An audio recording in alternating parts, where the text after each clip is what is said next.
अगर आपके बॉडी में धीरे धीरे जहर जम रहा हो और आपको पता भी ना चले तो, अगर आपका बीपी हाई रहता है और आपको डायबिटीज है या फिर आपके पैरों में सूजन हो रहा है तो यह वीडियो आपके लिए बहुत ही जरूरी है।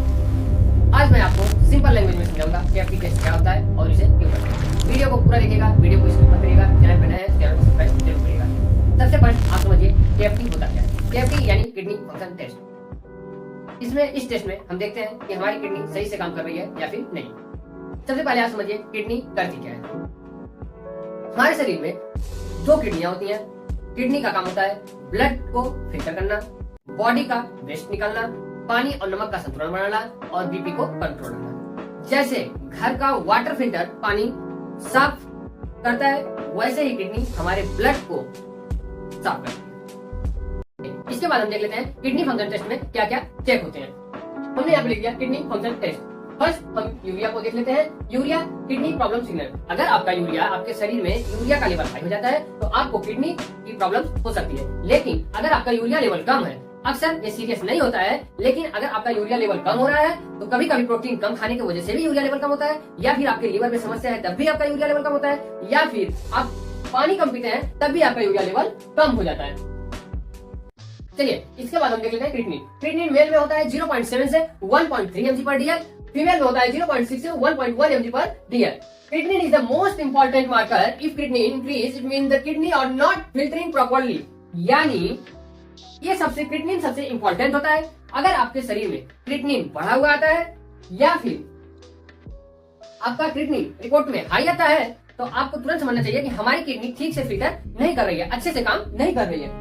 और अगर क्रिएटिनिन कम है तो इसका मतलब ये नहीं होता कि आपकी किडनी खराब है। अगर क्रिएटिनिन हाई आता है तो आपका क्रिएटिनिन में दिक्कत आ सकता है, लेकिन अगर आपका क्रिएटिनिन कम है तो आपका ऐसा नहीं है कि आपका किडनी पूरा तरीके से खराब हो गया है। शरीर में मसल्स, मांसपेशी का कम होने से भी आपका क्रिएटिनिन कम हो जाता है। बहुत ज्यादा पानी पीने से भी आपका क्रिएटिनिन कम हो जाता है। गर्भावस्था के दौरान भी आपका क्रिएटिनिन कम हो जाता है। कम प्रोटीन वाला खाना खाने से भी आपका क्रिएटिनिन कम हो जाता है। इसके बाद हम देखते हैं third number uric acid. Uric acid क्या है? यूरिक एसिड 3 to 7 के बीच में होता है हमारे शरीर के अंदर। अगर आपका यूरिक एसिड हाई हो जाए तो आपको ज्वाइंट पेन हो सकता है, आपके पैरों में सूजन हो सकता है, पैर के अंगूठे में तेज दर्द यानी गाउट हो सकता है, किडनी स्टोन का खतरा।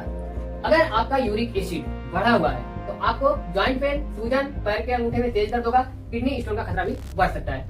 कभी कभी कमजोरी के कारण की कमी से ये जो है लो हो जाते हैं। अगर आपका यूरिक एसिड कम है तो आप समझ सकते हैं कि कभी कभी ये कमजोरी या पोषण की कमी से इनका यूरिक एसिड क्या होता है, लो हो जाता है। फोर्थ नंबर हम देखते हैं सोडियम पोटेशियम।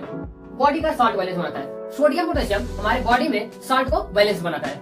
अगर आपका सोडियम पोटेशियम हाई या फिर लो होता है तो यह सीधा आपके हार्ट पर इफेक्ट डालता है। ये सीधे आपके हार्ट पर इफेक्ट डालता है। अगर आपका सोडियम पोटेशियम का काम क्या होता है? ये बॉडी में सॉल्ट का क्या है, बैलेंस बनाते हैं। तो सोडियम पोटेशियम बॉडी में सॉल्ट का बैलेंस बनाते हैं। तो अगर सोडियम और पोटेशियम या फिर हाई आए या फिर लो आए तो ये हमारे क्या है, हार्ट पर इफेक्ट डालते हैं। इसके बाद हम जानते हैं केएफटी टेस्ट कब करना चाहिए। केएफटी टेस्ट अगर आपको डायबिटीज है, अगर आपका बीपी हाई रहता है, पैरों या चेहरों में सूजन रहती है, या फिर आपको पेशाब में प्रॉब्लम होता है, ऐसे कंडीशन में आपको केएफटी टेस्ट को कराना चाहिए। डायबिटीज और बीपी वाले पेशेंट के लिए ये बहुत ही इंपॉर्टेंट टेस्ट है, इसको जरूर कराना चाहिए। तो दोस्तों किडनी टेस्ट हेल्थ चेकअप के लिए बहुत ही जरूरी है। अगर आपका किडनी हाई आ रहा है तो घबराइए मत, आप अपने नियरेस्ट डॉक्टर से कांटेक्ट करिए। वीडियो पसंद आए वीडियो को लाइक, कमेंट और शेयर जरूर करिएगा। नेक्स्ट वीडियो में हम जानेंगे किडनी टेस्ट होता कैसे है। हमने तो आपको यहाँ पे बता दिया कि इसको बढ़ने या घटने से क्या होता है, लेकिन ये लैब में कैसे परफॉर्म किए जाते हैं, कैसे इनका टेस्ट होता है, इसके लिए हम नेक्स्ट वीडियो लाएंगे। Thank you.